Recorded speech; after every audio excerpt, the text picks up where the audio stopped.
নমস্কার। হরে কৃষ্ণ কৃষ্ণ কৃষ্ণ হরে হরে, হরে রাম রাম রাম হরে হরে। হে কৃষ্ণ করুণা সিন্ধু জগৎপতে, গোপেশে গোপিকা কান্ত রাধাকান্ত নমস্তুতে। নমস্কার। সকল সাধু ও বৈষ্ণবদের চরণে আমার দণ্ডবত প্রণাম। আজকের ভিডিওতে আমরা জানব পুরী ধামে একাদশী নিষিদ্ধ কেন।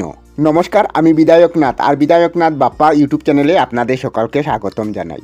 জগন্নাথ দেব নিজে তার ভক্তদের পুরী ধামে একাদশী করতে নিষেধ করেছেন, কিন্তু কেন? এই বিষয়ে প্রসাদখণ্ড গ্রন্থে জানা যায় যে রত্না নামে এক বয়স্ক বিধবা ব্রাহ্মণী একাদশীর দিন পুরী ধামে পৌঁছান এবং সারাদিন নির্জলা উপবাস করে প্রভুর দর্শন করেন। এই দর্শনের ফলে তার শরীরে প্রচুর ক্লান্তি আসে। তখন তিনি দুলার মধ্যে শাড়ির আঁচল পেতে ঘুমিয়ে যান। যখন তিনি ঘুমিয়ে যান তখন চতুর্ভুজী ভগবান বুঝতে পারেন যে উনার ভক্ত নির্জলা উপবাস করে ক্লান্ত হয়ে পড়েছে।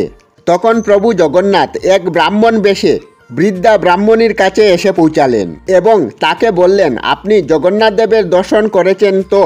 তখন বৃদ্ধ মহিলা বলল, হ্যাঁ, আমি দর্শন করেছি।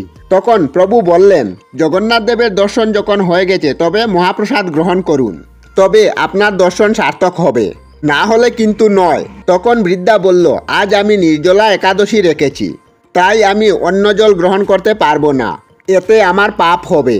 তখন ব্রাহ্মণবেশী জগন্নাথ বললেন, যদি আপনি প্রসাদ গ্রহণ না করুন তবে আপনার জগন্নাথ দর্শন বিফল হয়ে যাবে। আর বৃদ্ধা বললেন, আমি একাদশীতে কোনোদিন অন্ন গ্রহণ করি না। তখন নারায়ণবেশী ব্রাহ্মণ বললেন, আমাকে বলো একাদশীর ব্রত পালন করলে কি হয়? তখন বৃদ্ধা বললেন, যদি কেউ ভক্তিনিষ্ঠার সহিত একাদশী ব্রত পালন করে তবে সে সকল পাপ থেকে মুক্ত হয়ে যায়। আর বলে, যদি কেউ নিষ্ঠার সহিত এই একাদশী ব্রত পালন করে তবে সে ভগবত ধাম, গোলক ধাম, বৈকুণ্ঠ ধামে পৌঁছে যেতে পারে। তখন প্রভু জিজ্ঞাসা করলেন, তুমি জগন্নাথ দেবের দর্শন করেছ, এতে কি লাভ হয়েছে? তখন বৃদ্ধা বললেন, জগন্নাথ দেবের দর্শন করলে পুনর্জন্ম নিতে হয় না আর সকল পাপ মিটে যায়। আর বলে যে জগন্নাথ দেবের দর্শনের ফলে তার সমস্ত পাপ কেটে গেছে আর তাকে পুনর্জন্ম নিতে হবে না। তখন প্রভু বললেন, এবার তুমি প্রসাদ গ্রহণ করো, এতে তোমার কল্যাণ হবে। তখন বৃদ্ধা ব্রাহ্মণী বললেন, না, আজ আমি প্রসাদ গ্রহণ করব না, তবে আমি প্রসাদ গ্রহণ করতে পারি যদি জগন্নাথ দেব স্বয়ং আমাকে দর্শন দেন, তবেই আমি একাদশীর মধ্যে প্রসাদ গ্রহণ করব। তখন জগন্নাথ দেব ব্রাহ্মণ রূপ থেকে নিজ রূপে এসে বৃদ্ধাকে দর্শন দিলেন। তখন বৃদ্ধা বললেন, প্রভু, আমি আপনার সত্যযুগ, ত্রেতাযুগ ও দ্বাপর যুগের যে রূপ ছিল তা দর্শন করতে চাই। তখন ভগবান নারায়ণ, রাম ও শ্রীকৃষ্ণ রূপে দর্শন দিলেন আর কলিযুগের পরম দেবতা হিসাবে জগন্নাথ রূপে দর্শন দিলেন আর চৈতন্য মহাপ্রভু রূপেও দর্শন দিলেন।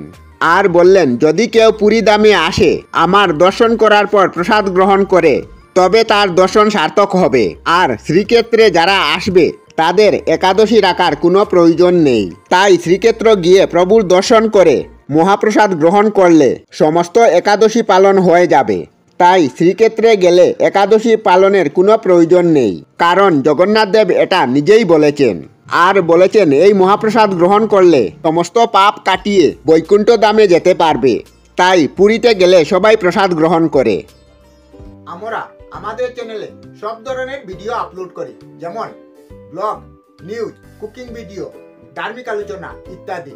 যদি আপনারা এই ধরনের ভিডিও দেখতে পছন্দ করেন তাহলে এই চ্যানেলটি নিশ্চয়ই সাবস্ক্রাইব করবেন।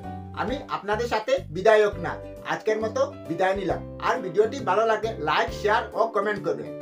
ভিডিওটি সম্পূর্ণ দেখার জন্য অশেষ ধন্যবাদ।